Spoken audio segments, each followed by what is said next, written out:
ساری دنیا کو پالنے والا ہے۔ قرآن کی پہلی آیت، قرآن اور سورہ فاتحہ کی پہلی آیت ہمیں یہ عقیدہ دیتی ہے کہ ساری دنیا کا مالک کون ہے؟ اللہ ہے۔ ساری دنیا پر اختیار اگر کسی کا ہے تو وہ اللہ کا ہے۔ دوسری آیت الرحمن الرحیم، جو بہت زیادہ مہربان اور نہایت رحم کرنے والا ہے، یعنی جو اللہ ساری دنیا کو پالنے والا ہے وہ بہت زیادہ مہربان ہے اور نہایت رحم کرنے والا ہے بندوں پر۔ اس کے بعد مالک یوم الدین، جو قیامت کے دن کا مالک ہے، بدلے کے دن کا مالک ہے۔ تو الحمدللہ رب العالمین یہ عقیدہ دیتا ہے کہ ساری دنیا پر کسی کا اگر اختیار ہے تو وہ اللہ ہی کا اختیار ہے، اس میں کسی کا اختیار نہیں ہے۔ اور مالک یوم الدین، بدلے کا دن کا مالک ہے، قیامت کے دن کا مالک ہے۔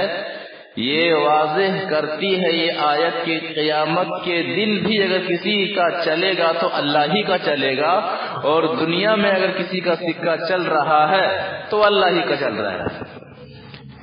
یعنی ہر معاملے میں، چاہے وہ دنیا کا معاملہ ہو چاہے آخرت کا معاملہ ہو، ہر اعتبار سے اللہ ہی مختار کل ہے۔ تو یہ دو آیتیں ہمیں یہ عقیدہ دیتی ہے کہ مختار کل صرف اللہ ہی کی ذات ہے، اس کے علاوہ کسی اور کی ذات ہے ہی نہیں جس کو ہر چیز کا اختیار ہے، چاہے وہ نبی ہی کیوں نہ ہو۔ آج کے درس میں اسی کی وضاحت کی جائے گی انشاءاللہ کہ مختار کل اللہ کے رسول صلی اللہ علیہ وسلم نہیں، انبیاء و اولیاء و شہداء نہیں، بلکہ یہ صفت صرف اللہ کے ساتھ خاص ہے۔ اور جو قرآن کو پڑھ لے گا، اللہ کے رسول صلی اللہ علیہ وسلم کے فرمان کو صحیح طریقے سے پڑھ لے گا، یہ عقیدہ حقیقی معنوں میں اس کے دل پر بیٹھ جائے گا کہ مختار کل یہ اللہ ہی کی صفت ہے۔ مختار کل اللہ ہی کی ذات ہے، اس میں نبی صلی اللہ علیہ وسلم کا بھی دخل نہیں ہے، چاہے جائے کہ کسی اور لوگوں کو ہم داخل کریں کہ یہ بھی اختیار رکھتے ہیں۔ اور ایک آیت سے اسے ہم سمجھ سکتے ہیں، سورہ آل عمران آیت نمبر 26 کو پڑھیے۔ قل اللہم مالک الملک تؤتی الملک من تشاء وتنزع الملک ممن تشاء۔ اے نبی صلی اللہ علیہ وسلم آپ کہہ دیجئے، اللہم اے اللہ، مالک الملک اے بادشاہوں کے مالک، تؤتی الملک من تشاء، تو جسے چاہتا ہے بادشاہی عطا کرتا ہے، وَتَنزِعُ الْمُلْكَ مِمَّنْ تَشَاءُ، اور تو جس سے چاہتا ہے بادشاہت کو چھین لیتا ہے، وَتُعِزُّ مَنْ تَشَاءُ وَتُذِلُّ مَنْ تَشَاءُ، تو جسے چاہتا ہے عزت دیتا ہے، تو جس سے چاہتا ہے عزت کو چھین لیتا ہے۔ بِيَدِكَ الْخَيْرُ، تمام بھلائیاں تیرے ہاتھ میں۔ یہ آیت واضح کرتی ہے کہ عزت و ذلت پر اگر کسی کا اختیار ہے تو اللہ ہی کا اختیار ہے۔ بادشاہ بنانے میں اگر کسی کا اختیار ہے تو وہ اللہ ہی کا اختیار ہے۔ بادشاہ چھین لینے میں اگر کسی کا اختیار ہے تو وہ اللہ ہی کا اختیار ہے۔ اور یہ ساری باتیں اللہ تبارک و تعالیٰ قرآن مجید کے اندر نبی صلی اللہ علیہ وسلم کے ذریعے سے کہلوا رہا ہے کہ آپ کہہ دیجئے کہ بادشاہوں کا بادشاہ تو وہ اللہ ہے۔ بادشاہت دینے والی ذات اللہ کی ہے، چھیننے والی ذات بھی اللہ کی ہے، عزت دینے والی ذات بھی اللہ کی ہے، عزت چھیننے والی ذات بھی اللہ کی ہے، ساری بھلائیاں رب کے ہاتھ میں۔ تو مختار کل کی جو صفت ہے صرف اللہ تعالی کے ساتھ خاص ہے۔ قرآن کی یہ آیت ہمیں یہ عقیدہ دیتی ہے۔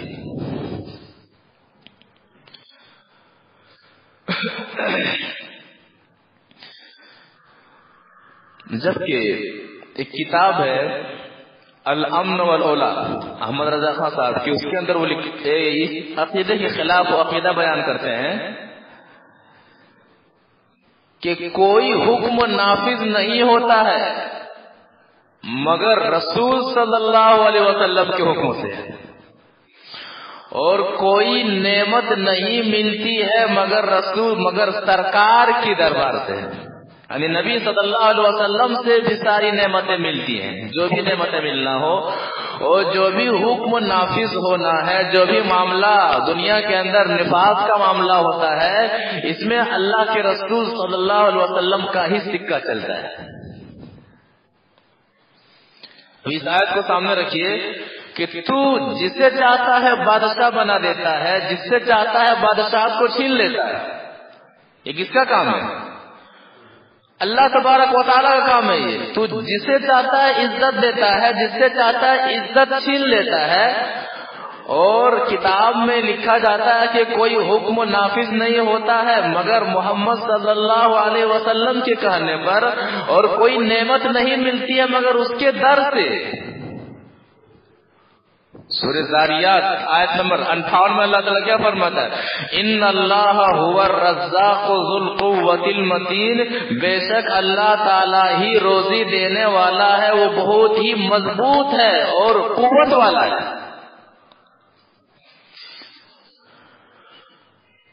تو نبی صلی اللہ علیہ وسلم کو اس معاملے میں کوئی اختیار نہیں، قرآن کی ہمیں یہ آیت بتلاتی ہے، لہذا ہمیں اپنا عقیدہ درست کرنا چاہیے۔ چند احادیث کا سہارا لے کر کے اس معاملے کو ہم سمجھنے کی کوشش کرتے ہیں کہ مختار کل صرف اللہ تعالی ہی کے ساتھ متصف ہے، خاص ہے۔ نبی صلی اللہ علیہ وسلم کو مختار کل بتانا یہ کیا ہے؟ عقیدے کے ساتھ کھلواڑ کرنا ہے، عقیدے میں ڈاکہ ڈالنا ہے۔ حدیث وعن انس بن مالک ان النبي صلى الله عليه وسلم كسرت رباعيته يوم احد وشج وجهه شجة في جبهته حتى سأل الدم على وجهه، وقال رسول الله صلى الله عليه وسلم كيف يفلح قوم فعلوا هذا بنبيهم وهو يدعوهم إلى الله، فأنزلت ليس لك من الأمر شيء أو يتوب عليهم أو يعذبهم فإنهم ظالمون، رواه الترمذي في أبواب التفسير۔ ترمذی شریف کے اندر یہ حدیث اسی طرح سے موجود ہے۔ راوی حدیث حضرت انس بن مالک رضی اللہ تعالیٰ عنہ ہے۔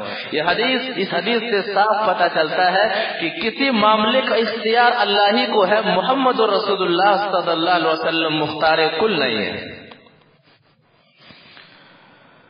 حضرت انس بن مالک رضی اللہ تعالیٰ عنہ فرماتے ہیں کسرت رباعیتہ یوم احد، جنگ احد میں اللہ کے رسول صلی اللہ علیہ وسلم کے دانت توڑ دیے گئے۔ کافروں نے اللہ کے رسول صلی اللہ علیہ وسلم پر وار کیا، حملہ کیا، اور حملہ ان کا کامیاب ہو گیا اللہ کے رسول صلی اللہ علیہ وسلم کو نقصان پہنچانے میں۔ یہاں ٹھہر کر کے اگر نبی صلی اللہ علیہ وسلم مختار کل تھے تو اپنا اختیار اپنا کر کے نبی صلی اللہ علیہ وسلم نے خود کا بچاؤ کیوں نہیں کیا؟ کافر کیوں غالب آ گئے؟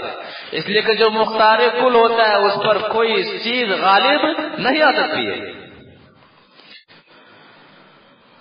وَاشْتُجَّ وَجْهُهُ شَجَّةً فِي جَبْهَتِهِ، دوسرا معاملہ کیا ہوا کہ اللہ کے رسول صلی اللہ علیہ وسلم کی پیشانی زخمی ہو گئی۔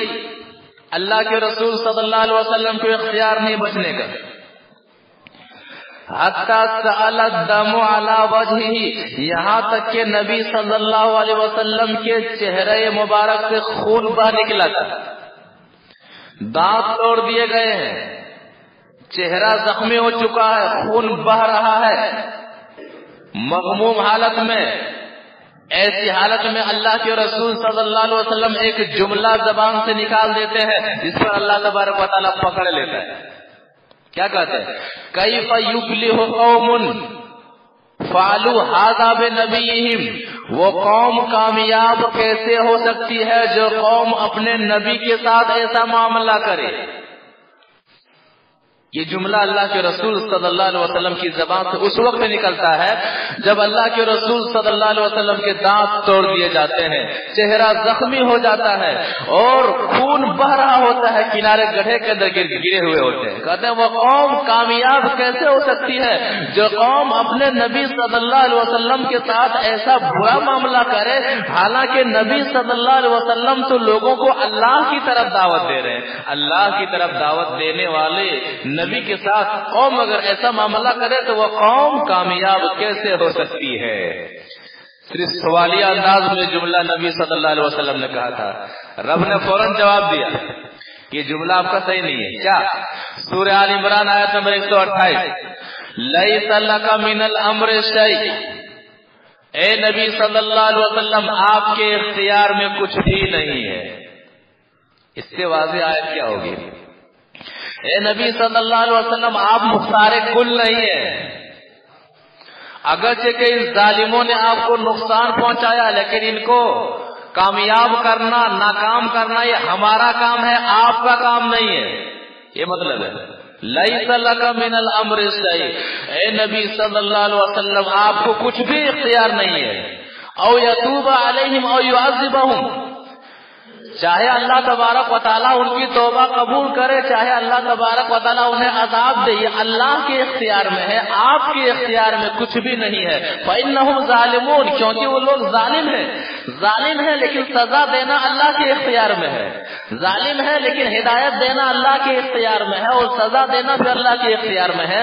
لیس لک من الامر شیء، اے نبی صلی اللہ علیہ وسلم آپ کو کچھ بھی اختیار نہیں ہے. یہ حدیث کے ذریعے سے اس آیت کی وضاحت، اور یہ آیت اس کی شان نزولی یہی ہے کہ ایسے موقع پر ہی آیت نازل ہوئی تھی. یہ آیت صاف واضح کرتی ہے کہ اللہ کے رسول صلی اللہ علیہ وسلم مختار کل نہیں ہے، اللہ تبارک و تعالیٰ کا فرمان ہے یہ. لہذا الامن والعلا کے اندر خان صاحب اگر یہ کہہ دے کہ دنیا کا جو بھی معاملہ ہوتا ہے نبی صلی اللہ علیہ وسلم کے حکم سے ہی ہوتا ہے، اور جو بھی نعمت ملتی ہے سرکار کے در سے ہی ملتی ہے، یہ غلط ہے، بے بنیاد ہے. یہ ایسا عقیدہ ہے کہ یہ عقیدہ دل میں رکھ کر کے کوئی مرے تو یہ مشرکانہ عقیدہ ہے، شرک کی موت ہوگی.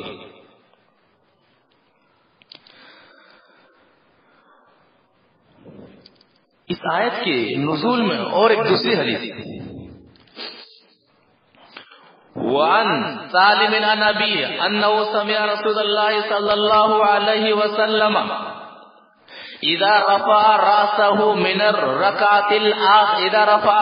من الركوع من الركعه الاخره من الفجر يقول اللهم لعن فلانا وفلانا وفلانا، يقول بعد ما يقول سمع الله لمن حمد ربنا ولك الحمد، فانزل الله تبارك وتعالى ليس لك من الامر شيء او يتوب عليهم او يعذبهم فانهم ظالمون. رواه البخاری في کتاب التفسیر.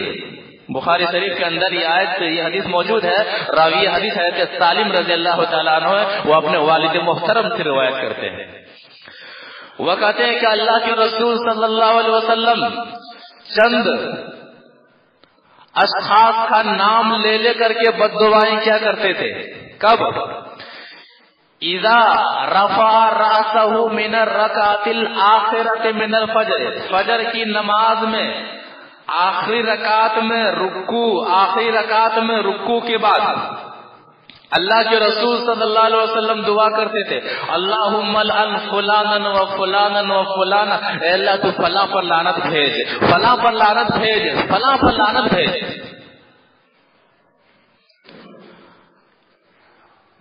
اور یہ کب کہتے تھے؟ رکوع سے اٹھنے کے بعد ربنا ولک الحمد کہہ لینے کے بعد کہا کرتے تھے. اللہ تبارک و تعالیٰ نے یہ آیت اتاری لیس لک من الامر شیء، اے نبی صلی اللہ علیہ وسلم آپ کے اختیار میں کچھ بھی نہیں ہے، لعنت بھیجنا نہ بھیجنا یہ اللہ تعالیٰ کے اختیار میں. کتنی واضح دلیل ہے.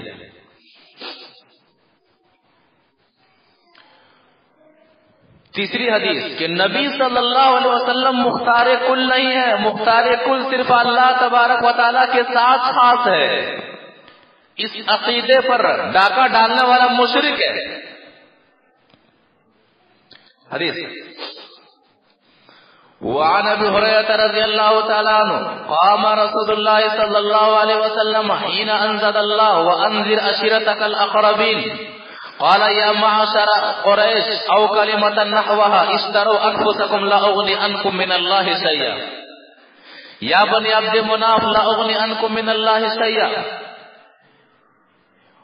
ويا عباس بن عبد المطلب لا اغني عنك من الله شيئا ويا صفية عمة رسول الله لا اغني عنك من الله شيئا ويا فاطمة بنت محمد سليني ما شئت من مالي لا اغني عنك من الله شيئا رواه البخاری في کتاب التفسیر. بخاری شریف کی حدیث ہے. راوی حدیث حضرت ابو ہریرہ رضی اللہ تعالیٰ عنہ ہے.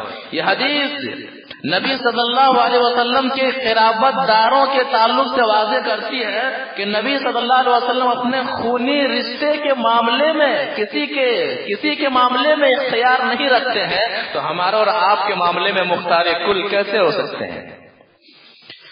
کہتے ہیں جب آیت نازل ہوتی ہے وَأَنذِرْ عَشِيرَتَكَ الْأَقْرَبِينَ، اے نبی صلی اللہ علیہ وسلم دعوت کا کام شروع کر دیجئے کھلم کھلا اور اپنے قرابت داروں کو ڈرانا شروع کیجئے. دعوت کا کام اپنے رشتے داروں سے شروع کیجئے. لہذا طریقہ ہے کہ آدمی جب دعوت کا کام کرے، کسی کو دین کی طرف بلائے تو شروع گھر سے کرے، باہر سے نہیں. کہتے ہیں جب یہ آیت اترتی ہے اللہ کے رسول صلی اللہ علیہ وسلم آواز لگاتے ہیں یا معاشر قریش او کلمۃ نحوها، اے قریش کے باسیوں، اے قریش کی جماعت، اشتروا انفسکم لا اغنی عنکم من اللہ شیئا، اپنے آپ کو جہنم کے عذاب سے بچنے کا سامان پیدا کر لو. لا اغنی عنکم من اللہ شیئا، سنو اللہ کے مقابلے میں تمہارا کچھ بھی اختیار نہیں رکھتا ہوں، یعنی میں مختار کل نہیں ہوں. اللہ تبارک و تعالیٰ کے اختیار میں جنت ہے، جہنم اللہ تبارک و تعالیٰ کے اختیار میں ہے، ساری کائنات اللہ تبارک و تعالیٰ کے اختیار میں ہے. تمہارے رب کے مقابلے میں میرا کچھ بھی اختیار نہیں ہے، لہذا جہنم سے بچنے کا سامان پیدا کر لو. آگے فرماتے ہیں یا بنی عبد مناف، اے مناف کے قبیلے والوں، لا اغنی عنکم من اللہ شیئا، اللہ تبارک و تعالیٰ کے مقابلے میں میرا کچھ بھی اختیار نہیں ہے، میں بے اختیار ہوں، جہنم سے بچنے کا سامان پیدا کر لو. اور قریب آتے ہیں یا عباس بن عبد المطلب لا اغنی عنک من اللہ شیئا، اے میرے پیارے چچا عباس بن عبد المطلب اپنے آپ کو جہنم سے بچنے کا سامان پیدا کر لیجئے، اللہ کے مقابلے میں میرا کچھ بھی اختیار نہیں ہے، کچھ بھی چلنے والا نہیں ہے. اور قریب آتے ہیں یا صفیہ عمۃ رسول اللہ لا اغنی عنک من اللہ شیئا، اے میری پھوپھی صفیہ، اللہ کے مقابلے میں میرا کچھ بھی اختیار نہیں ہے، اپنے آپ کو جہنم سے بچنے کا سامان پیدا کر لینا، یعنی نبی صلی اللہ علیہ وسلم کے طریقے کے مطابق زندگی گزار لے، قرآن و حدیث کے مطابق جو عقیدہ دیتا ہے اس عقیدے کو رکھ کر کے زندگی گزار لے. اللہ کے مقابلے میں میرا کچھ بھی اختیار نہیں ہے. سب سے قریبی رشتے کے پاس آتے ہیں یا فاطمہ بنت محمد سلینی ما شئت من مالی، اے میری بیٹی فاطمہ دنیا میں جو چاہے مجھ سے مانگ لے، میرے مال میں سے مال، دنیا میں جو مال میرے اختیار میں میں اسے دے سکتا ہوں، دنیا میں جو چاہے مجھ سے مطالبہ کر لے. سب سے چہیتی بیٹی فاطمہ رضی اللہ تعالیٰ عنہ، جس کے بارے میں اللہ کے رسول صلی اللہ علیہ وسلم کہا کرتے تھے جس نے فاطمہ کو تکلیف دی اس نے محمد رسول اللہ صلی اللہ علیہ وسلم کو تکلیف دی. اس سے کیا کہتے ہیں یا فاطمہ سلینی ما شئت من مالی، اے میری بیٹی فاطمہ دنیا میں میرے مال میں سے جو چاہے مجھ سے لے لے. لا اغنی عنک من اللہ شیئا، اللہ کے مقابلے میں کچھ بھی کام نہیں آ سکوں گا، میرا کوئی بھی اختیار نہیں ہوگا. اگر اللہ تبارک و تعالیٰ برا معاملہ کر رہے تو میں اچھا معاملہ کرنے کا اختیار نہیں رکھتا ہوں. یہ حدیث کتنے صاف انداز میں واضح کرتی ہے کہ نبی صلی اللہ علیہ وسلم مختار کل نہیں ہے. جنت میں لے جانے کا معاملہ اللہ کے اختیار میں ہے, جہنم میں داخل کرنے کا معاملہ اللہ کے اختیار میں ہے, زمین و آسمان کا معاملہ اللہ کے اختیار میں ہے. نبی صلی اللہ علیہ وسلم دعوت کا آغاز جب کر رہے ہیں تو یہی عقیدہ دے رہے ہیں کہ میں مختار کل نہیں ہوں, اللہ مختار کل ہے. یہاں کیا کہا جاتا ہے, یہ گویے گاگا کر کے کیا جو پکڑے خدا تو چھوڑا لے محمد, جو پکڑے خدا تو چھوڑا لے محمد, جو پکڑے محمد تو چھوڑا کوئی نہیں سکتا. نعوذ باللہ. اس میں کیا واہ واہ, نعرہ تکبیر, نعرہ رسالت, گاتا چلا جاتا ہے. گا کے یہ گویوں کی عادت ہی ہو گئی ہے کہ الٹا سیدھا جہاں جو چاہے بولے, کوئی دلیل نہیں, کوئی حوالہ نہیں, گاگا کر کے محفل کو گرمانا, واہ واہ کرنا. کیا ہے یہ نبی صلی اللہ علیہ وسلم کی سنت کے ساتھ کھلواڑ نہیں تو کیا ہے؟ اس حدیث کو دیکھیے کہ اے میری بیٹی فاطمہ, میں رب کے مقابلے میں کوئی اختیار رکھتا ہی نہیں ہوں, جو چاہے دنیا کے مال میں سے مجھ سے مانگ لے, آخرت میں سوال مت کرنا. اور یہاں کیا عقیدہ دیا جاتا ہے, جو پکڑے خدا تو چھوڑا لے محمد, جو پکڑے محمد تو چھوڑا کوئی نہیں سکتا. یعنی رب سے بڑھ کر کے محمد صلی اللہ علیہ وسلم کا مقام, یعنی جبکہ رب جو خالق ہے اور ایک ہی خالق ہے, خالق کی جگہ مخلوق کو کر دینا اور مخلوق کی جگہ خالق کو کر دینا, کتنی بڑی دھاندلی ہے شریعت اسلامیہ کے اندر. عقیدے کے اندر کتنا بڑا بگاڑ ہے, اس سے بڑا بگاڑ عقیدے کے اندر ہو ہی نہیں سکتا ہے جو اس شعر کے اندر ہے.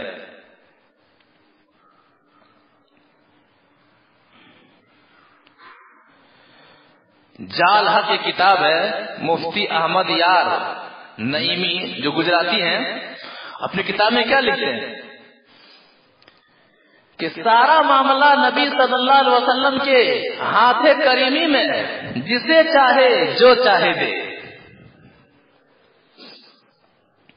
سارا معاملہ نبی صلی اللہ علیہ وسلم کے ہاتھ کریمی میں ہے, جسے چاہے جو چاہے دے.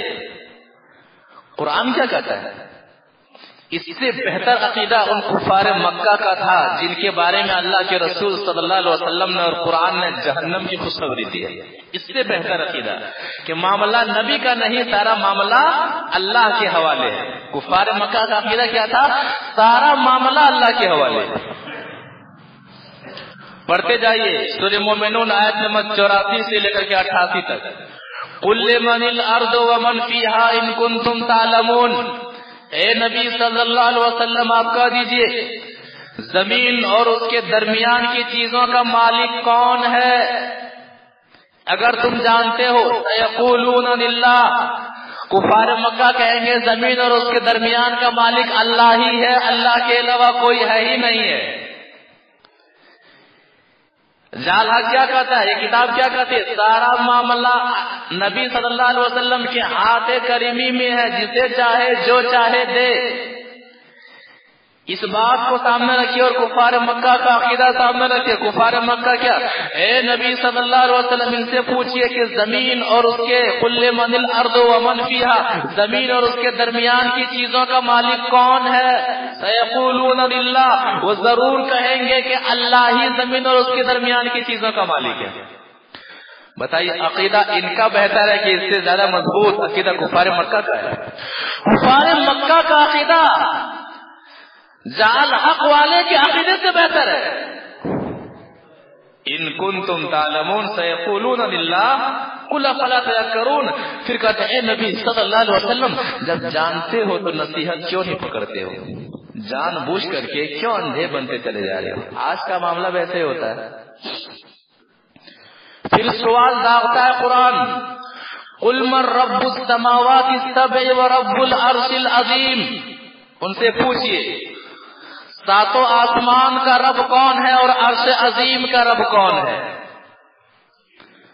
کفار مکہ کا عقیدہ دیکھ لیجئے, مشرکین کا عقیدہ دیکھ لیجئے, جنہیں اللہ تبارک و تعالیٰ نے جہنم میں داخل کرنے کا وعدہ کیا, ان کا عقیدہ دیکھ لیجئے کہتے ہیں پوچھئے کہ ساتوں آسمان کا مالک کون ہے اور عرش عظیم کا مالک کون ہے؟ قرآن کہتا ہے سیقولون للہ، وہ کفار مکہ کہیں گے ساتوں آسمان کا مالک اللہ ہے اور عرش عظیم کا مالک اللہ ہی ہے، کسی کا اس میں تصرف ہے نہیں، کسی کا اس میں اختیار ہے ہی نہیں ہے، کسی کا اس میں اختیار ہے ہی نہیں۔ قرآن کہتا ہے قل افلا تتقون، آپ کو دیجئے تو پھر ڈرتے کیوں نہیں ہو، تقوی حاصل کیوں نہیں کرتے ہو؟ یہاں جا ٹھہر کر کے فتاوی رضویہ کے اندر احمد رضا خان صاحب کی کتاب ہے، اس میں کیا لکھا ہے کہ خلیفہ اعظم اور زمین و آسمان میں نبی صلی اللہ علیہ وسلم تصرف فرماتے ہیں۔ قرآن میں ہو غوطہ زن اے مرد مسلمان، اللہ کرے تجھ کو عطا جدت کردار۔ قرآن کو ہم نے پڑھنا چھوڑ دیا، عقیدہ ہمارے دل سے نکل گیا جو قرآن دینا چاہتا ہے کہ زمین و آسمان میں نبی صلی اللہ علیہ وسلم تصرف فرماتے ہیں۔ فتاوی رضویہ کے اندر لکھا ہوا ہے، قرآن کیا کہتا ہے؟ کفار مکہ سے پوچھو ذرا، مسلمانوں سے نہیں، مشرکین سے پوچھو کہ زمین و آسمان کا مالک کون ہے، ساتوں آسمان کا مالک کون ہے، زمین اور اس کے درمیان کا مالک کون ہے، عرش عظیم کا مالک کون ہے؟ قرآن کہتا ہے سیقولون للہ، کفار مکہ بلا جھجک کہیں گے اللہ اس کا مالک ہے۔ اور ایک سوال داغتا اس کے بعد، قل من بیدہ ملکوت کل شیء وہو یجیر ولا یجار علیہ ان کنتم تعلمون۔ اے نبی صلی اللہ علیہ وسلم آپ کہہ دیجئے کہ ہر چیز پر کس کا اختیار ہے، زمین کا تذکرہ کر کے، زمین کے درمیان کا تذکرہ کر کے، آسمان کا تذکرہ کر کے، اب کیا آپ ذرا ان کفار مکہ سے پوچھئے قل من بیدہ ملکوت کل شیء، ہر چیز پر کون مختار ہے، ہر چیز پر کس کی بادشاہت ہے، ذرا ان سے پوچھئے۔ سیقولون للہ، کفار مکہ کہیں گے کہ ہر چیز پر اگر کسی کا اختیار ہے تو اللہ ہی کا اختیار ہے۔ کفار مکہ کا عقیدہ سامنے رکھ لیجئے اور فتاوی رضویہ والے کا عقیدہ سامنے رکھ لیجئے، کہتے ہیں کہ زمین و آسمان پر نبی صلی اللہ علیہ وسلم تصرف فرماتے ہیں، نبی صلی اللہ علیہ وسلم کو اختیار ہے۔ کفار مکہ کہتے ہیں نہیں، ہر چیز پر اگر کسی کا اختیار ہے تو اللہ ہی کا اختیار ہے۔ قرآن کہتا ہے ذرا ان سے پوچھئے فَأَنَّا تُسْحَرُونَ، تو پھر تم کدھر جادو کر دیے جاتے ہو؟ جب سب کچھ پتا ہے، زمین کا مالک اللہ، زمین اور آسمان کے درمیان کی چیزوں کا مالک اللہ، ساتوں آسمان کا مالک اللہ، عرش عظیم کا مالک اللہ، اور یہ بھی کہتے ہو کہ من بیدہ ملکوت کل شیء، ہر چیز پر اللہ ہی کا اختیار ہے، تو تم کدھر جادو کر دیے جاتے ہو؟ لوٹ کر کے آتے کیوں نہیں اللہ کی طرف؟ اتنا صاف و شفاف عقیدہ کس کا تھا؟ مشرکین مکہ کا عقیدہ تھا، کافروں کا عقیدہ تھا کہ مختار کل اللہ ہے۔ اختلاف اس وجہ سے کس میں تھا؟ مختار کل میں اختلاف نہیں تھا، رب ہونے میں اختلاف نہیں تھا، اختلاف صرف الوہیت میں تھا۔ وہ عبادت میں نہیں کرتے تھے، صرف کیا کرتے تھے؟ ما نعبدہم الا لیقربونا الی اللہ زلفا، کہتے تھے جو 360 بت رکھے ہوئے ہیں، سورہ زمر آیت نمبر 3، کہ ہم ان کی عبادت نہیں کرتے ہیں، ہم ان کی عبادت نہیں کرتے ہیں، بلکہ ہم انہیں اس لیے ان کے پاس جاتے ہیں تاکہ ہمیں اللہ سے قریب کر دے۔ اتنی سی غلطی تھی بس۔ کفار مکہ کی صرف اتنی سی غلطی تھی کہ کہتے تھے ہم ان کی عبادت نہیں کرتے ہیں، ہم ان کے پاس اس لیے جاتے ہیں تاکہ یہ ہمیں اللہ سے قریب کر دیں، یعنی وہ عبادت بھی اللہ ہی کی کیا کرتے تھے لیکن وسیلہ مردوں سے لیا کرتے تھے کہ ہمیں اللہ سے قریب کر دیں۔ ان کا عقیدہ یہ تھا کہ زمین پر اللہ کا اختیار ہے، آسمان پر اللہ کا اختیار ہے، زمین و آسمان کے درمیان اللہ کا اختیار ہے، اور ساری چیزوں پر اللہ کا اختیار ہے، یعنی رب مخترب ہی مختار کل ہے۔ صرف ایک غلطی یہ تھی کہ ہم ان کی عبادت نہیں کرتے ہیں، اس کے پاس ہم اس لیے جاتے ہیں ہمیں اللہ سے قریب ہے۔ قرآن کہتا ہے یہی شرک ہے، اور اسی غلطی کی وجہ سے قرآن اسے جہنم کی خوشخبری دیتا ہے۔ فیصلہ کیجئے کفار مکہ کی ایک غلطی الوہیت کے اندر کہ ہم صرف ان کی عبادت نہیں کرتے ہیں اس لیے ان کے پاس جاتے ہیں کہ ہمیں اللہ سے قریب کر دیں. قرآن کہتا ہے ایسا مت کرو، ڈائریکٹ اللہ کو پکارو. حدیث کہتی ہے ڈائریکٹ اللہ کو پکارو. لیکن وہ سہارا لیتے تھے بتوں کا، اور وہاں جو کہ ابراہیم علیہ السلام کا مجسمہ بنا ہوا تھا ان کا سہارا لیتے تھے، ان کے ذریعے سے پہنچنے کی کوشش کرتے تھے. ان کا عقیدہ یہ تھا کہ مختار کل اللہ ہی ہے. اگر وہ جہنمی ہے تو پھر جن کا یہ عقیدہ ہو کہ مختار کل رسول اللہ بھی ہیں، اولیاء اللہ بھی ہیں، وہ اگر یہ جنتی ہیں تو پھر ان لوگوں نے کیا قصور کیا تھا؟ کفار مکہ سے کیا قصور تھا؟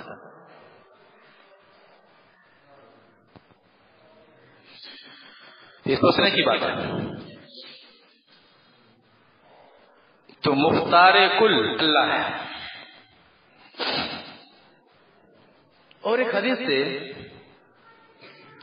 ایک بات کا اندازہ لگاتے ہیں کہ نبی صلی اللہ علیہ وسلم ہی مختار کل نہیں بلکہ مختار کل کی صفت صرف اللہ ہی کے ساتھ خاص ہے. عن النواس بن سمعان رضی اللہ تعالی عنہ قال رسول اللہ صلی اللہ علیہ وسلم ما من قلب بین اصبعین من اصابع الرحمن ان شاء اقامه وان شاء ازاغه وكان رسول الله صلى الله عليه وسلم يقول يا مقلب القلوب ثبت قلوبنا على دينك. قال الميزان بيد الرحمن يرفع ويخفض يرفع اقواما ويخفض الى يوم القيامه. رواه ابن حبان في الصحيح. ابن حبان کی حدیث ہے. راوی حدیث حضرت نواس بن سمعان رضی اللہ تعالی عنہ. وہ کہتے ہیں کہ اللہ کے رسول صلی اللہ علیہ وسلم نے فرمایا کہ آدمی کا دل اللہ تبارک و تعالیٰ کے دو انگلیوں کے درمیان ہے.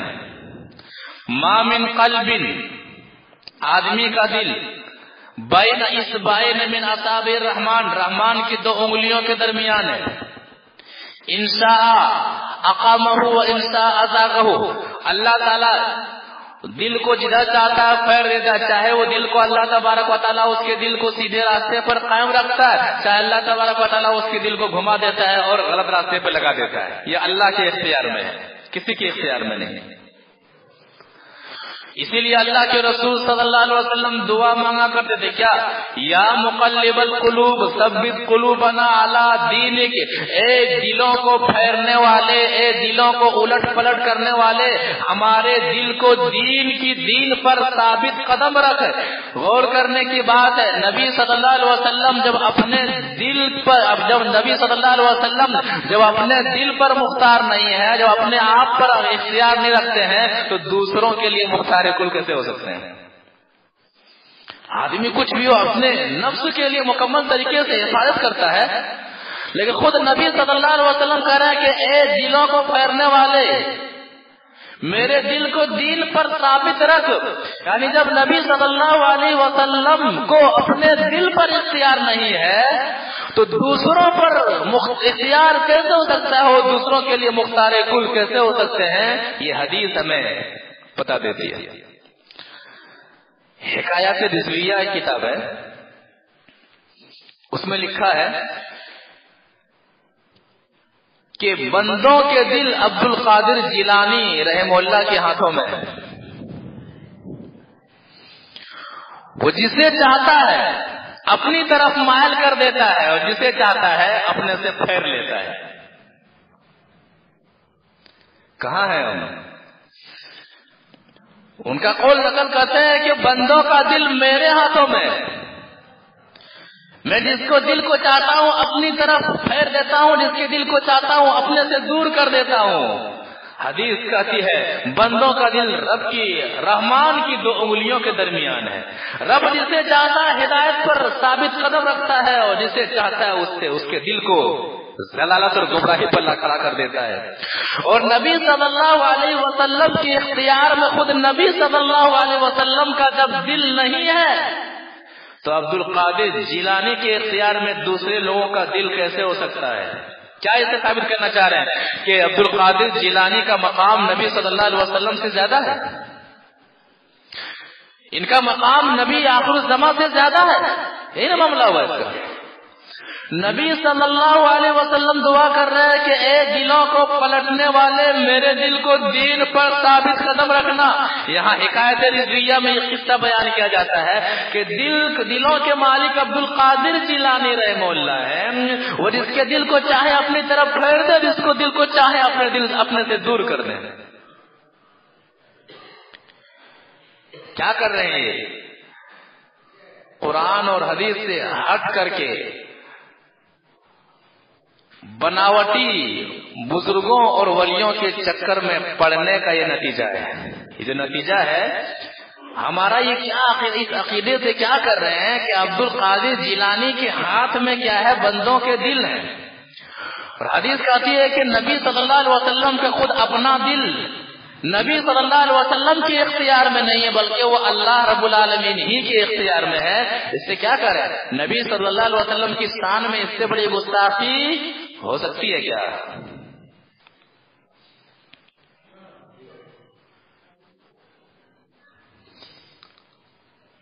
آگے فرماتے ہیں المیزان بید الرحمن، بلندی اور پستی کے ترازو اللہ کے ہاتھ میں ہے. بلندی اور پستی کے ترازو اللہ کے ہاتھ میں ہے. وہ جس قوم کو چاہتا ہے بلند کرتا ہے، جس قوم کو چاہتا ہے پست کر دیتا ہے الی یوم القیامہ، اور یہ سلسلہ چلتا ہی رہے گا. لہذا قوم اگر بلند ہوتی ہے، قوم اگر پست ہوتی ہے تو اس میں اللہ ہی کا اختیار ہے، اس میں بھی کسی کا اختیار نہیں ہے. الامن والاولا، پھر چلتے ہیں الامن والاولا. احمد رضا خان صاحب کی کتاب میں اس میں فرماتے ہیں عبد القادر جیلانی کا حوالہ دیتے ہوئے کہ پیر و مرشد کا معاملہ کیا ہوتا تھا. معاملہ یہ ہوتا تھا، وہ فرماتے ہیں کہ جب بھی سورج طلوع ہوتا تھا، سورج نکلتا تھا، سورج عبد القادر جیلانی سے اجازت لے کر کے نکلا کرتا تھا. الامن والاولا کیا کہہ رہے ہیں؟ جب بھی سورج نکلتا تھا عبد القادر جیلانی کی اجازت سے ہی نکلتا تھا. نیا سال آتا تھا تو سورج عبد القادر جیلانی کی اجازت سے نکلا کرتا تھا، اور وہ سورج مکمل سال میں کیا ہونے والا تھا ساری خبریں دیتا تھا. نیا ہفتہ آتا تھا، وہ اس ہفتے کے اندر بھی سورج عبد القادر جیلانی رحمہ اللہ کی اجازت سے ہی نکلتا تھا، اور اس پورے ہفتے کے اندر کیا ہونے والا ساری خبریں ملتی تھی اسے. نیا دن ہوتا تھا، اس نئے دن میں سورج عبد القادر جیلانی کی اجازت سے ہی نکلتا تھا، اور دن بھر میں کیا ہونے والا کیا نہیں ہونے والا ساری خبریں اسے ملتی تھی. تبارک الذی بیدہ الملک وہو علی کل شیء قدیر. سورہ ملک پڑھ لیا کیجیے. پاک ہے وہ ذات، بابرکت ہے وہ ذات جس کے ہاتھ میں بادشاہت ہے، جو مختار کل ہے اور وہ ہر چیز پر قادر ہے. نبی صلی اللہ علیہ وسلم کے ساتھ یہ معاملہ نہیں آیا. نبی صلی اللہ علیہ وسلم غزوہ خندق کے اندر مصروف ہے. ظالموں نے، کافروں نے آپ کو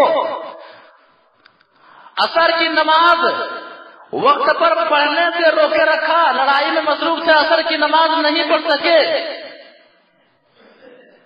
اللہ کے رسول صلی اللہ علیہ وسلم کو عصر کی نماز قضا کرنی پڑی. نبی صلی اللہ علیہ وسلم کو یہ اختیار نہیں کہ سورج کو روکے رکھا کہ نہیں ابھی عصر ہی رہو، مغرب مت ہو تاکہ میری نماز قضا نہ ہو. شغلونا عن الصلاۃ الوسطی. مسلم شریف کا حدیث ہے کہ کہا تھا کہ اللہ تبارک ہے ایسے لوگوں کے گھروں کو اور قبروں کو اللہ تبارک و تعالیٰ آگ سے بھر دے جنہوں نے ہمیں عصر کی نماز باجماعت پڑھنے سے روکے رکھا. سورج غروب ہو گیا ہے. کیا سورج اجازت لیتا ہے اس کے بعد ہی سے طلوع ہوتا ہے.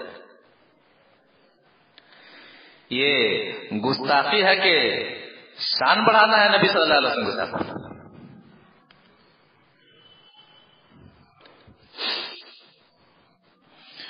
تو مختار کل صرف اللہ کی ذات ہے، اس میں کسی اور کا دخل نہیں ہے. اور ایک حدیث کہ دنیا میں بھی اللہ کے رسول صلی اللہ علیہ وسلم کو اختیار نہیں ساری چیزیں، آخرت میں بھی نبی صلی اللہ علیہ وسلم کو کچھ بھی اختیار نہیں، آخرت میں بھی مختار کل اللہ ہی ہوں گے۔ حدیث وعن انس بن مالک رضی اللہ تعالی عنہ قال قال رسول اللہ صلی اللہ علیہ وسلم یجمع اللہ الناس یوم القیامت فیقولون لو استشفعنا على ربنا حتى يريحنا من مكاننا فياتون آدم فيقولون انت الذي خلقك الله بيدي ونفخ فيك من روحي وامر الملائكة فسجدوا لك فاشفع لنا عند ربنا فيقول لست هناكم ويذكر خطيئته ويقول ائتوا نوحا اول رسول الله بعثه الله فياتونه فيقول لست هناكم ويذكر خطيئته ائتوا ابراهيم عليه السلام الذي اتخذه الله خليلا فياتونه فيقول لست هناكم ويذكر خطيئته ائتوا موسى فياتونه فيقول لست هناكم ويذكر خطيئته فيقول ائتوا عيسى فياتونه فيقول لست هناكم ائتوا محمدا صلى الله عليه وسلم قد غفر له ما تقدم من ذنبه وما تأخر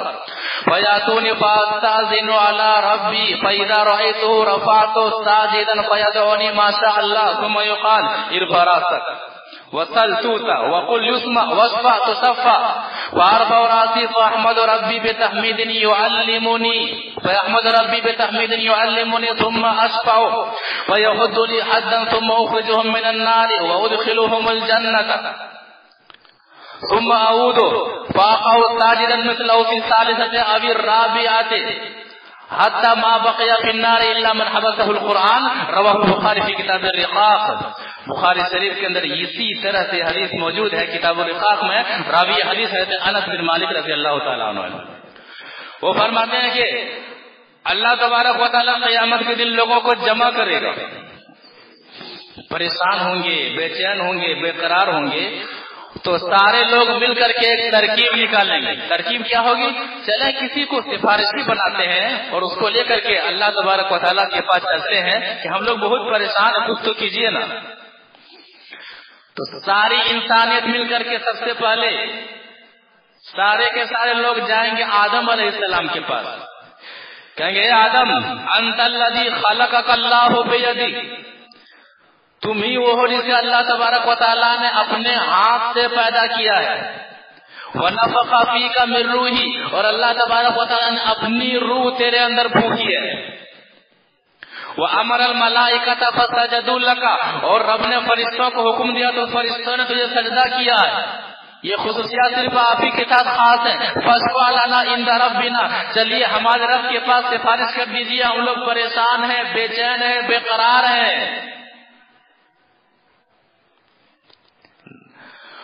اس دن کے معاملے میں بخاری شریف کی دوسری حدیث میں کہ معاملہ اتنا خطرناک ہوگا کہ اس دن اللہ رب العالمین سب سے زیادہ غصہ ہوگا، اتنا زیادہ غصہ ہوگا کہ اس سے پہلے نہ کبھی اتنا زیادہ غصہ ہوا تھا، اور قیامت کا فیصلہ ہو جانے کے بعد پھر اس کے بعد نہ کبھی اتنا زیادہ غصہ ہوگا، اتنا زیادہ غصے کا معاملہ ہوگا، عجیب منظر ہوگا، عجیب کیفیت ہوگی۔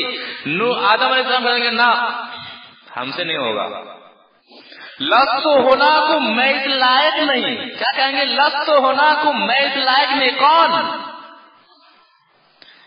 وہ شخصیت جس سے انسانوں کا سلسلہ چل رہا ہے، آدم، جس سے آدمی کہتے ہیں۔ آدمی کیا؟ وہ آدم سے ہی نسبت ہے۔ کہتے میں اس لائق نہیں ہوں، وَيَذْكُرُ خَطِيئَتَهُ، اپنی غلطی یاد کریں گے، حالانکہ غلطی تو رب نے معاف کر دی تھی، ربنا ظلمنا انفسنا وان لم تغفر لنا وترحمنا لنكونن من الخاسرین، یہ دعا کی تھی، رب نے معاف کر دی تھی، لیکن وہ منظر اتنا زبردست ہوگا، رب کے غصے کا معاملہ اتنا خطرناک ہوگا کہ وہ کہیں دوبارہ پکڑ نہ لے، اس غلطی کے بارے میں پوچھ نہ لے، یعنی اپنی خطا کو یاد کریں گے۔ کون؟ نبی، پہلے انسان۔ وَيَذْكُرُ خَطِيئَتَهُ، کہتے ہیں نہ میں اس لائق نہیں ہوں، میں نے غلطی کی، میں نہیں جاؤں گا تو ممکن ہے میں ہی پکڑا جاؤں تو میں سفارش کیا کروں۔ نبیوں کی وہاں چلنے والی نہیں، وہاں پر یہ عقیدے کے گڑبڑ لوگ ولیوں کی چلانے کی کوشش کرتے ہیں، مریدوں کی، پیروں کی چلانے کی کوشش کرتے ہیں دنیا کھانے کے چکر میں۔ حدیث کو یہاں سے لے کر کے جائیے۔ آدم علیہ السلام کہیں گے نا میرے بس میں نہیں ہے، میں اس لائق نہیں ہوں، مجھے خود اپنی پڑی ہے. ایسا کرو تم لوگ نوح علیہ السلام کے پاس چلے جاؤ. اولا رسول اللہ بعثہ اللہ، اللہ تبارک و تعالیٰ نے سب سے پہلا رسول اسے بنا کر کے بھیجا ہے. تم لوگ نوح علیہ السلام کے پاس چلے جاؤ. سارے کے سارے لوگ نوح علیہ السلام کے پاس آئیں گے. وہی معاملہ کہیں گے کہ ہم لوگ پریشان ہیں، بے چین ہیں، بے قرار ہیں، کچھ سفارش کر دیجیے رب کے پاس جا کر کے. کہیں گے نہ لست ہوناکم، میں بھی اس لائق نہیں ہوں. وَيَذْكُرُ خَطِيئَتَهُ، اپنی غلطی یاد کریں گے. نوح علیہ السلام سے دعوت کے میدان میں غلطی ہوئی تھی. وہ کیا غلطی ہوئی تھی؟ سورہ ہود میں اللہ تعالیٰ فرماتا ہے، کہا تھا کہ اے نوح کشتی بنائیے، کشتی بنائیے. یہ قوم ماننے والے نہیں ہے، 950 سال تک تبلیغ کرنے والے نبی. اور کہا کشتی بنائیے، کشتی تیار کیجیے، بارش ہونے والی ہے، سیلاب آنے والا ہے. کشتی بنائی گئی. ان کا بیٹا جن کا نام تھا کنعان، وہ مشرک تھا، وہ باپ کے دل پر نہیں تھا. جب ان کا بیٹا ڈوبنے لگا تو اچانک باپ بیٹے کی محبت غالب آ گئی. اچانک کہہ دیا کہ انہو من اہلک، پروردگارا میرا بیٹا میرے خاندان والوں میں سے ہے، وہ تو ڈوب رہا ہے. کہتے ہیں نوح انہو لیس من اہلک، تیرا بیٹا تیرے خاندان والوں میں سے نہیں ہے. کیا مطلب؟ خاندان دین کے اندر خاندان خونی اعتبار سے نہیں بلکہ ایمانی اعتبار سے بنتا ہے. نوح علیہ السلام کا بیٹا نبی ہے، مشرک نوح علیہ السلام جن کا بیٹا مشرک ہے. نوح علیہ السلام نبی ہے، بیٹا مشرک ہے. اپنے مشرک بیٹے کو بچانے کا جب اختیار نہیں رکھتے ہیں تو یہ للو پچو جن کا یہ کہنا ہے کہ ہم جہنم سے نکال دیں گے، یہ مریدی حضرات، یہ پیری حضرات، یہ مزاروں پر زندگی گزارنے والے، ان سے وسیلہ مانگنے والے، مردوں سے سب کچھ پکڑنے والے، ان کی کیا اوقات ہے؟ مشرک بیٹا ہے، نبی باپ ہے. نبی سے بڑھ کر رب کی نظر میں کوئی مقام نہیں ہے. سب سے اونچا مقام، سب سے اونچا منصب، نبوت کا تاج نوح علیہ السلام کے سر پر ہے. اور نوح علیہ السلام کا بیٹا سب سے گھٹیا کام، یعنی سب سے گھٹیا کام کیا؟ شرک ہے. سب سے اونچا منصب نبوت کا تاج، اور گناہوں میں سب سے خطرناک گناہ شرک. سب سے اونچا منصب نبوت کا تاج نوح علیہ السلام کے سر پر ہے، اور سب سے خطرناک گناہ نوح علیہ السلام کے بیٹے کے اوپر ہے. سب سے اونچے منصب کو سامنے رکھتے ہوئے کیا کہتے ہیں؟ انہو من اہلک، پروردگارا میرا بیٹا تو میرے میں سے ہے. کہتے انہو لیس من اہلک انہو عمل غیر صالح. اے نوح تیرا بیٹا تیرے خاندان میں سے نہیں ہے. کیوں؟ اس کا عمل نیک نہیں ہے، صالح نہیں ہے. آگے کہا اے نوح انی اعیذک ان تکون من الجاہلین. اے نوح اگر دوبارہ یہ کہا کہ میرا بیٹا میرے خاندان میں سے ہے تو جاہلوں میں سے ہو جائے گا، یعنی کیا نبوت چھین لی جائے گی.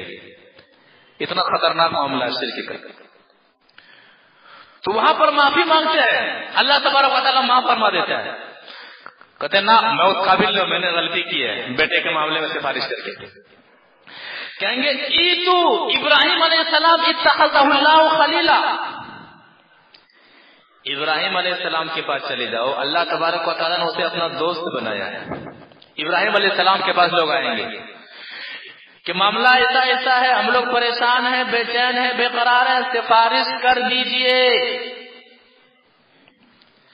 کہیں گے لست ہوناکم، نہ میں اس قابل نہیں ہوں، میں اس قابل نہیں ہوں. وَيَذْكُرُ خَطِيئَتَهُ، اپنی غلطی کو یاد کریں گے. کیا غلطی؟ ایک معاملے میں ایک موقع پر اپنی بیوی کو بادشاہ کے سامنے کہہ دیا تھا کہ یہ میری بہن ہے. وہ اللہ تعالیٰ کی طرف سے معاملہ تھا کہ بادشاہ کا معاملہ تھا کہ جو بھی عورت اس کے پاس جاتی تھی وہ اس سے زنا کرتا تھا. اس لیے کہا کہ یہ میری بہن ہے، جس کی وجہ سے بادشاہ کو زنا کرنے کا موقع نہیں ملا.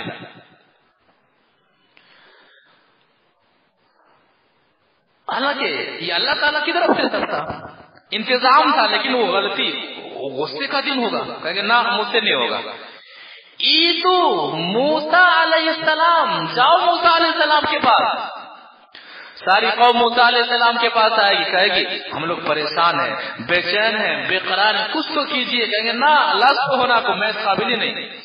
غور کرنے کی بات ہے، اولو العزم پیغمبر، بڑے بڑے پیغمبر مختار کل نہیں ہے۔ یہ للو پچو مختار کل کیسے ہو سکتے ہیں جسے ہم بنا رہے ہیں؟ کہتے نہیں، اپنی غلطی کو یاد کریں گے۔ کیا غلطی؟ موسیٰ علیہ السلام ایک مرتبہ نبی بنائے جانے سے پہلے فرعون کی قوم اور موسیٰ علیہ السلام کی قوم کے دو آدمیوں میں لفڑا ہو گیا تھا، تو اپنے قوم کے آدمی کو بچانے کے لیے ایک گھوسا مارا، اتنا زبردست گھوسا تھا کہ فرعون کی قوم کے اس آدمی کی موت ایک گھوسے سے ہو گئی تھی۔ اللہ تبارک و تعالیٰ نے اسے معاف کر دیا، معافی مانگ لی تھی۔ یہ معاملہ نبوت سے پہلے کا تھا۔ کہتے ہیں نا، مجھے اپنی غلطی یاد آ رہی ہے، پتہ نہیں اللہ میرے ساتھ کیا کرے گا۔ کہتے ہیں عیسیٰ علیہ السلام، جاؤ عیسیٰ علیہ السلام کے پاس۔ ساری قوم عیسیٰ علیہ السلام کے پاس آئے گی، ہم لوگ پریشان ہیں، بے چین ہیں، بے قرار ہیں، فلاں فلاں کے پاس گئے، سب نے آپ کا حوالہ دیا، یہاں سے یہاں تک پہنچے۔ لست ہوناکم، میں اس قابل نہیں ہوں۔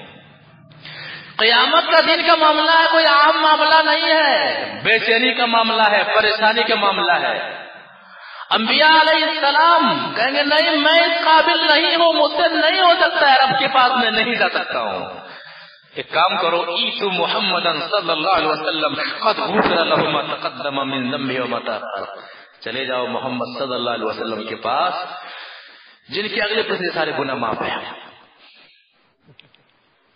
دوسری حدیث میں ہے سارے انبیاء اللہم سلم اللہم سلم، اے اللہ مجھے بچا لے، مجھے بچا لے، یہ کہیں گے سارے انبیاء۔ لیکن نبی صلی اللہ علیہ وسلم یہ نہیں کہیں گے اللہم امتی اللہم امتی، اے اللہ میری امت کو بچا لے، میری امت کو بچا لے۔ اللہ کے رسول صلی اللہ علیہ وسلم فرماتے ہیں فیاتونی فاستاذن علی ربی، لوگ میرے پاس آئیں گے، میں اپنے رب سے اجازت طلب کروں گا۔ فاستاذن علی ربی، اس سے غور کیجیے گا، جو مختار کل ہوتا ہے وہ کسی سے اجازت طلب نہیں کرتا ہے، اور جس کے پاس اختیار نہیں ہوتا ہے وہی اجازت طلب کرتا ہے۔ اگر مختار کل ہے تو رب سے اجازت طلب کرنے کی کیا ضرورت ہے؟ ہر معاملے کا اسے اختیار ہوتا ہے، پھر اجازت آپ نے کیوں طلب کی؟ لہذا نبی صلی اللہ علیہ وسلم نہ اس دنیا میں مختار کل ہے، نہ آخرت کے دن کے لیے مختار کل ہے۔ کہتے فاستاذنوا علی ربی، میں اپنے رب سے اجازت طلب کروں گا۔ جو مختار کل نہیں ہوتا ہے وہ اجازت طلب کرتا ہے، اور جو مختار کل ہوتا ہے وہ اجازت طلب نہیں کیا کرتا ہے۔ کیا کہیں پر اللہ تبارک و تعالیٰ نے کوئی کام کرنے کے لیے اجازت طلب کیا ہے؟ نہیں۔ کہتے میں رب سے اجازت مانگوں گا، اللہ تبارک و تعالیٰ مجھے اجازت دے گا۔ جب میں رب کو دیکھوں گا وقات و ساجداً، سجدے میں گر جاؤں گا، اور جب تک اللہ تعالیٰ چاہے گا میں سجدے میں ہی پڑا رہوں گا۔ دوسری بات کہ فَأَحْمَدُ رَبِّي بِتَحْمِيدٍ يُعَلِّمُنِي، سجدے کے اندر میں اللہ تبارک و تعالیٰ کی پاکی بیان کروں گا، اور وہ الفاظ کیا ہوں گے مجھے پتا نہیں ہے۔ جب میں سجدے میں جاؤں گا تب اللہ تبارک و تعالیٰ مجھے سکھائے گا۔ جو مختار کل ہوتا ہے اسے سکھایا نہیں جاتا ہے، جو مختار کل نہیں ہوتا اسے سکھایا جاتا ہے۔ اگر نبی صلی اللہ علیہ وسلم مختار کل ہوتے تو الفاظ پتہ کیوں نہیں ہے، رب سے اجازت کیوں لے رہے ہیں؟ کہتے ہیں سجدے میں کیا کہوں گا مجھے پتا نہیں ہے، سجدے میں جانے کے بعد اللہ تبارک و تعالیٰ مجھے سکھائے گا، وہی کلمات میں کہوں گا۔ تب اللہ تبارک و تعالیٰ کہے گا اے محمد صلی اللہ علیہ وسلم ارفع راسک، سر کو اٹھا لیجئے، سر کو اٹھا لیجئے۔ سر توتا، سوال کیجئے دیا جائے گا، ہدایت مانگ لی ہے، سوال کیجئے دیا جائے گا۔ وقل یسمع، کہیے سنی جائے گی۔ وصفا تصفا، سفارش کیجئے سفارش قبول کی جائے گی۔ کہیں گے کہ میں ایک مرتبہ، پھر 2 مرتبہ، 3 مرتبہ، 4 مرتبہ تک میں ایسے ہی کروں گا، یہاں تک کہ جہنم میں کوئی شخص باقی نہیں رہے گا، صرف وہی شخص جہنم میں باقی رہے گا جسے قرآن نے روک رکھا ہے۔ کیا مطلب؟ قرآن نے جس کے لیے سنا دیا ہے کہ ہمیشہ کے لیے ان کا ٹھکانہ جہنم ہی ہے، ایسے لوگ ہمیشہ کے لیے جہنم ہی میں رہیں گے، یعنی مشرکوں کے حق میں نبی صلی اللہ علیہ وسلم کی سفارش نہیں ہوگی۔ تو سفارش کی کئی قسمیں ہیں۔ شفاعت عظما، یہ نبی صلی اللہ علیہ وسلم کے ساتھ خاص ہے، جو قیامت کے دن نبی صلی اللہ علیہ وسلم ہی کریں گے۔ دوسری سفارش بلا حساب و کتاب جنت میں داخل کرنے کے لیے، ایسوں کے معاملے میں نبی صلی اللہ علیہ وسلم سفارش کریں گے۔ تیسری سفارش کہ جو جہنم میں جانے کے قابل ہو گئے، گناہ ہے، لیکن نبی صلی اللہ علیہ وسلم کی سفارش کی وجہ سے گناہگار ہونے کے باوجود اللہ تعالیٰ انہیں جنت میں داخل کرے گا۔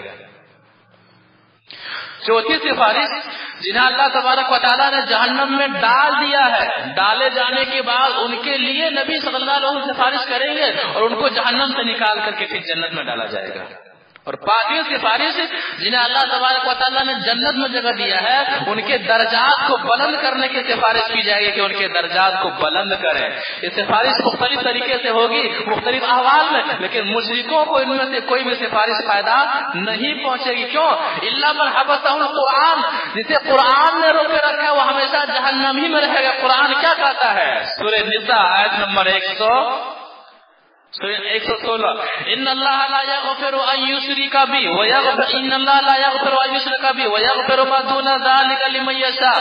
اللہ تبارک و تعالیٰ مشرک کو معاف نہیں کرے گا، مشرک کے علاوہ جن کی گناہوں کو بھی چاہے گا معاف فرما دے گا۔ تو مشرک کا ٹھکانہ ہمیشہ کے لیے جہنم ہے۔ نبی کرتے رہے، گئے آتے وہاں کچھ نہیں ملنے والا۔ عقیدہ غلط ہو تو معاملہ بہت ہی گڑبڑ ہونے والا ہے۔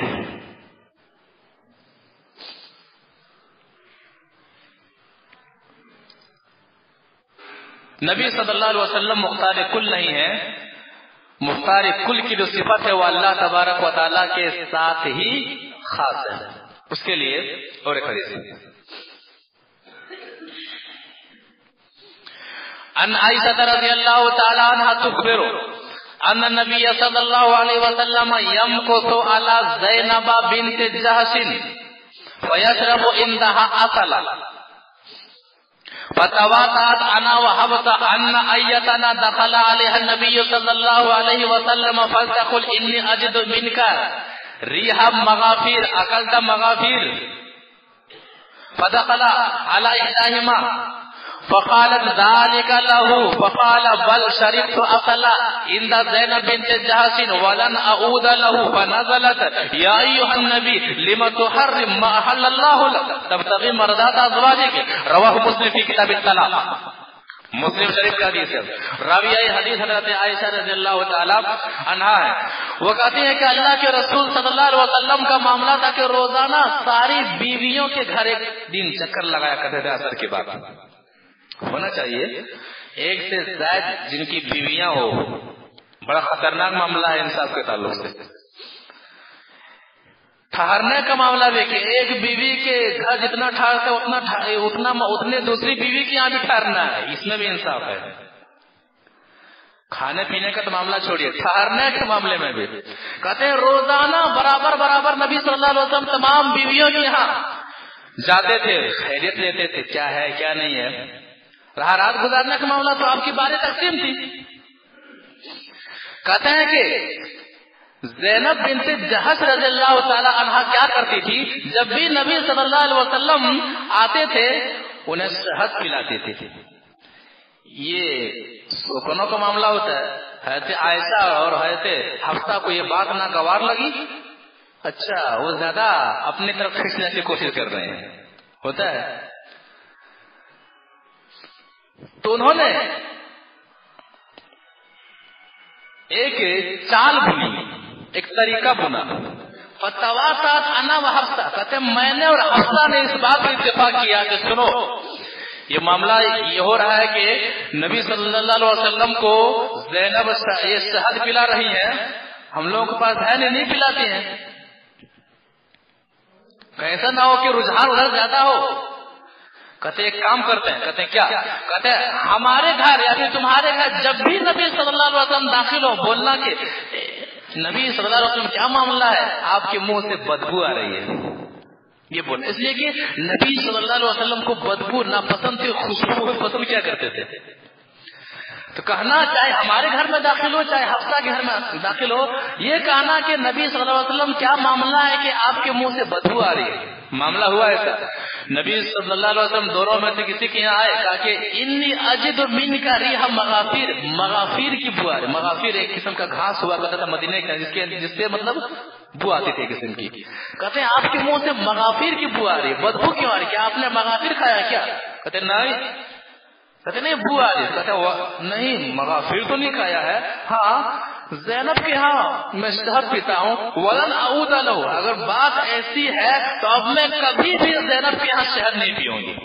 اپنے اوپر شہد کو حرام کر لیا بیویوں کو راضی کرنے کے لیے، بیویوں کو راضی کرنے کے لیے گھریلو معاملہ تھا، بیویوں کو خوش کرنے کا معاملہ تھا، اور وہ لوگ آپس میں کامیاب ہو گئی تھی۔ فوراً آیت اتر گئی، یا ایھا النبی لم تحرم ما احل اللہ لک، اے نبی صلی اللہ علیہ وسلم آپ کون ہوتے ہیں؟ اے نبی صلی اللہ علیہ وسلم جسے اللہ نے حلال کر دیا ہے حرام کرنے والے آپ کون ہوتے ہیں؟ آپ کو کیا اختیار ہے؟ مفسرین کہتے ہیں کہ حضرت عائشہ رضی اللہ تعالیٰ عنہ فرماتی ہیں اگر قرآن کی کوئی آیت چھپانی ہوتی تو نبی صلی اللہ علیہ وسلم یہ آیت چھپا لیتے تھے، اس لیے کہ اس میں نبی صلی اللہ علیہ وسلم کو دھمکایا گیا تھا، ڈانٹ پلائی گئی تھی کہ اے نبی صلی اللہ علیہ وسلم لما تحرم ما احل اللہ لک، جو اللہ تعالیٰ حلال کر دے آپ کون ہوتے ہیں اسے اپنے اوپر حرام کرنے والے۔ تب تغی مرضات ازواجی، قرآن اندر کی بات کھینچ رہتا ہے، اچھا بیویوں کی رضامندی چاہتے ہیں، قرآن کا اچھا بیویوں کو خوش کرنے کے لیے آپ نے شہد جیسی لذیذ چیز کو پینا چھوڑ دیا، اپنے اوپر حرام کر لیا، آپ کون ہوتے ہیں؟ نبی صلی اللہ علیہ وسلم اللہ کے مقابلے میں کسی بھی معاملے میں اختیار نہیں رکھتے ہیں، حلال و حرام کا معاملہ اللہ کے اختیار میں ہے، اولاد کا معاملہ اللہ کے اختیار میں ہے، نفع اور نقصان کا معاملہ اللہ کے اختیار میں ہے، زمین و آسمان اور اس کے درمیان کا معاملہ اللہ کے اختیار میں ہے۔ نبی صلی اللہ علیہ وسلم کے اختیار میں تو خود نبی صلی اللہ علیہ وسلم کا اپنا دل نہیں ہے، تو دوسروں کے لیے وہ مختار کل کیسے ہو سکتے ہیں؟ بہت سارے وہ دلیلیں ہیں، یہ سمجھنے کے لیے پھر اتنا ہی کافی ہے کہ مختار کل صرف اللہ تبارک ساری دنیا کو پالنے والا ہے۔ قرآن کی پہلی آیت، قرآن اور سورہ فاتحہ کی پہلی آیت ہمیں یہ عقیدہ دیتی ہے کہ ساری دنیا کا مالک کون ہے؟ اللہ ہے۔ ساری دنیا پر اختیار اگر کسی کا ہے تو وہ اللہ کا ہے۔ دوسری آیت الرحمن الرحیم،